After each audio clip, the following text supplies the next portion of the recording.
विचार जोड़ देता है। ठीक है, अच्छा इसका अलग से क्वेश्चन बनता है, इसका भी अलग से बनता है। इसका मैंने नहीं देखा अभी तक, इसका बनता है जरूर इसका बना है, इसका बना है।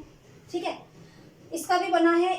ये तो मोस्ट इम्पॉर्टेंट है, ये तो आपको ना सीटेट वगैरह में भी हेल्प करेंगे आने वाले टाइम में। इसको देखो, अब शिक्षा गतिशील प्रक्रिया है। गलत तो नहीं लिख दिया मैंने? हाँ, शिक्षा गतिशील प्रक्रिया है। तो कैसे गतिशील, यानी कि वो रुकती नहीं है, वो चलती चली जाएगी। तो देखो, शिक्षा के द्वारा मनुष्य अपनी सभ्यता तथा संस्कृति में निरंतर विकास करता रहता है।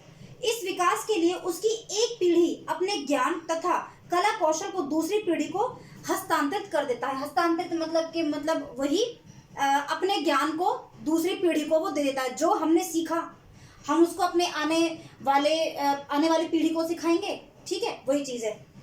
इस हस्तांतरण के लिए प्रत्येक समाज विद्यालय शिक्षा का नियोजन करता है, यानी कि जो भी हमको आता है वो हम दूसरों तक कैसे पहुंचाएंगे, कहीं ना कहीं विद्यालय इसमें एक बड़ी भूमिका निभाते हैं। तो ये बात लिखिए इसमें, क्योंकि स्कूल, वैसे तो देखो शिक्षा का जो प्रसार होता है वो सिर्फ और सिर्फ स्कूल नहीं होते।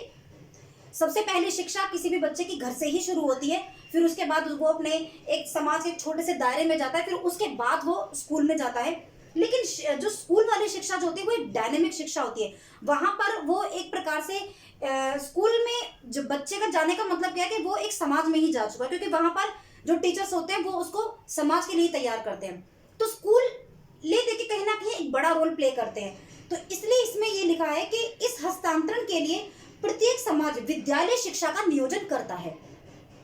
प्रत्येक समाज के परिवर्तन के साथ साथ उसकी शिक्षा का पाठ्यक्रम तथा शिक्षण विधियों में भी परिवर्तन होता रहता है। तो होता है ना, जो भी जब यानी कि बच्चे का एफर्ट देखते हुए, बच्चे की एप्टीट्यूड को देखते हुए और उसके अंदर कितनी समझने की क्षमता है, कैसे समझता है, उसके हिसाब से हम शिक्षण विधियां चेंज करते रहते हैं। इस बात को तो आप जानते ही हो, जो हमारी शिक्षण विधियां होती है तरह तरह की, तो उनमें भी बदलाव होता रहता है। कोई भी शिक्षा सामाजिक परिवर्तन को स्वीकार करते हुए आगे बढ़ती है, यानी कि कोई भी शिक्षा जो दी जाती है उसको कैसे देंगे, मतलब कि उसका हम बेस कैसे बनाएंगे। उसका बेस होता है समाज, क्योंकि शिक्षा जो है वो समाज के लिए ही दी जा रही है। समाज को मद्देनजर रखते हुए भी किसी भी शिक्षा को बनाया जाता है। बनाने का मतलब ये कि कैसे वो दी जाएगी, कैसे उसका यूज होना है, क्योंकि समाज के लिए ही तो होना है ना। आई बात समझ में? हाँ, तो इसको मैं फिर से रिपीट करती हूँ। शिक्षा के द्वारा मनुष्य अपनी सभ्यता तथा संस्कृति का निरंतर विकास करता है। इस विकास के लिए उसकी एक पीढ़ी अपने ज्ञान तथा कला कौशल को दूसरी पीढ़ी को हस्तांतरित करती है। इस हस्तांतरण के लिए प्रत्येक समाज विद्यालय शिक्षा का नियोजन करता है। प्रत्येक समाज के परिवर्तन के साथ साथ उसकी शिक्षा का पाठ्यक्रम तथा शिक्षण विधियों में भी परिवर्तन होता रहता है। आई बात समझ में? उसके बाद क्या है? शिक्षा द्विध्रुवीय प्रक्रिया, यानी कि शिक्षा जो है उसके दो ध्रुव हैं। ऐसा किसने कहा था? ये एडम्स ने कहा था। अलग से आपको पूछा जा सकता है। तो देखो क्या लिखा है। प्रसिद्ध शिक्षा शास्त्री एडम्स ने शिक्षा को द्विध्रुवीय प्रक्रिया माना है। उनके कहने के अनुसार शिक्षा एक द्विमुखी प्रक्रिया है, जिसमें एक व्यक्ति अपने व्यक्तित्व द्वारा दूसरे व्यक्ति के व्यक्तित्व को प्रभावित करता है, जिससे उसके व्यवहार में परिवर्तन हो जाए। दोनों के कार्यों का समान महत्व है। यदि शिक्षक निर्देशन करता है तो बालक उसका अनुसरण करता है। यदि शिक्षक पढ़ाता है तो बालक पढ़ता है। यदि शिक्षक बोलता है तो बालक सुनता है। इस प्रकार दोनों के कार्यों का एक दूसरे से संबंध होता है। परिणाम स्वरूप दोनों में परस्पर आदान प्रदान होता रहता है। तो यहाँ पर कहने का मतलब क्या है? जो एडम्स है, एडम्स ने ये बोला कि जो शिक्षा होती है वो एक तरीके से क्या है, वो बाइपोलर प्रोसेस है। बाइपोलर प्रोसेस का मतलब क्या होता है कि जब भी हम शिक्षा ग्रहण करते हैं, ये जो लिखा है ना, जो मैंने अभी बोला, इसका मतलब क्या है? मतलब ये कि जब भी आप शिक्षा ग्रहण करते हो तो उसमें एक सीखने वाला होता है तो एक सिखाने वाला होता है, क्योंकि आप अकेले कोई चीज नहीं सीख सकते। अब यहाँ पर यूं तो एक मतलब बार बार कुछ ऐसे चीजों का ये बोल रहा है कि शिक्षक पढ़ाता है तो बालक पढ़ता है। ऐसा सिर्फ और सिर्फ ऐसा नहीं है कि आप किसी शिक्षक से ही कुछ सीख रहे हैं, आप प्रकृति से भी बहुत कुछ सीखते हैं। ठीक है, आप अपने आसपास जानवरों से सीख लेते हैं, ठीक है, सीखते हैं ना।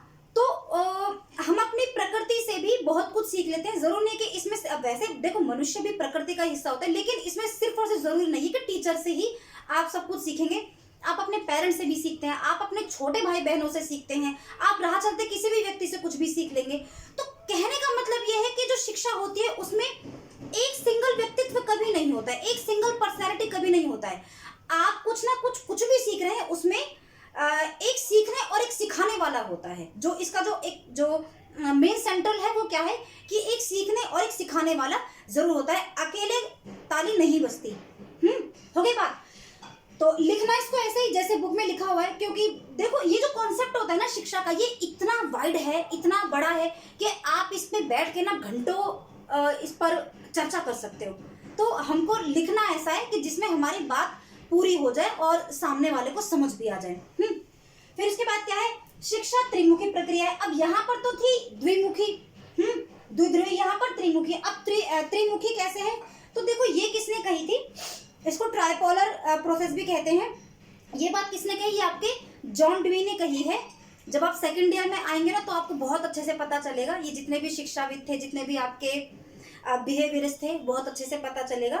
तो यहाँ मैं बता देती हूँ कि ये जो जॉन डेवी हैं, ये इन्होंने मतलब बच्चे कैसे सीखते हैं उसको लेकर इन्होंने अपनी एक थ्योरी दी थी, ठीक है। ये स्विट्जरलैंड से थे। तो चलो इन्होंने क्या बोला है कि जो शिक्षा है वो एक त्रिमुखी प्रक्रिया है, ठीक है। इन्होंने कहा कि जो शिक्षा होती है वो त्रिमुखी प्रक्रिया होती है, जिसमें क्या होता है कि यहाँ पर शिक्षक बैठा है। अब शिक्षक कोई भी हो सकता है, कोई भी हो सकता है शिक्षक, ठीक है। यहाँ पर बालक है, बालक बोले तो मतलब जो भी सीखने वाला है, शिक्षा ग्रहण करने वाला है। यहाँ पर ये सामाजिक वातावरण है, ठीक है, सामाजिक वातावरण है। और ये क्या है, ये शिक्षा है, बीच में शिक्षा को रखा है इन्होंने। ये शिक्षक जो है ये बालक को सिखाएगा, और ये बालक इस शिक्षा को सीख के कहाँ पर इसका यूज करेगा, समाज में करेगा, ठीक है। और समाज में ही कौन होते हैं, शिक्षक होते हैं। आई बात समझ में। तो ये तीनों के तीनों क्या है, एक तरीके से त्रिआयामी है, त्रिमुखी है, और ये तीनों ऐसे ही चलते रहते हैं, ठीक है। तो जब ये क्वेश्चन है तो आप ये डायग्राम बनाना जरूर, आपकी बुक में दिया हुआ होगा, अच्छा लगेगा ये। तो देखो इसको कैसे आपको लिखना है। पहले आप लिखेंगे शिक्षक यानी कि टीचर। टीचर क्या रोल प्ले करता है इसमें, तो देखो क्या लिखा है, शिक्षक की प्रक्रिया में शिक्षक का विशेष महत्व है। अच्छा शिक्षक अपने व्यक्तित्व से बालक को प्रभावित करता है। वह बालकों की स्वतंत्र प्रगति और उनके विकास में सहायता करता है। वह बालकों को सत्य की ओर बढ़ने तथा उसकी प्राप्ति के लिए अपने व्यक्तित्व का विकास उनके विकास में सहायता करता है, ठीक है। वह बालकों को सत्य की ओर बढ़ने तथा उसकी प्राप्ति के लिए अपने व्यक्तित्व का विकास करने की प्रेरणा देता है तथा इसके लिए क्षमता प्रदान करता है। लेने की बात वही बन रही है कि जो एक शिक्षक होता है वो शिक्षक क्या करता है, बच्चे को सिखाता है ताकि वो समाज में एक अच्छा नागरिक बन के जाए और समाज का कल्याण करे।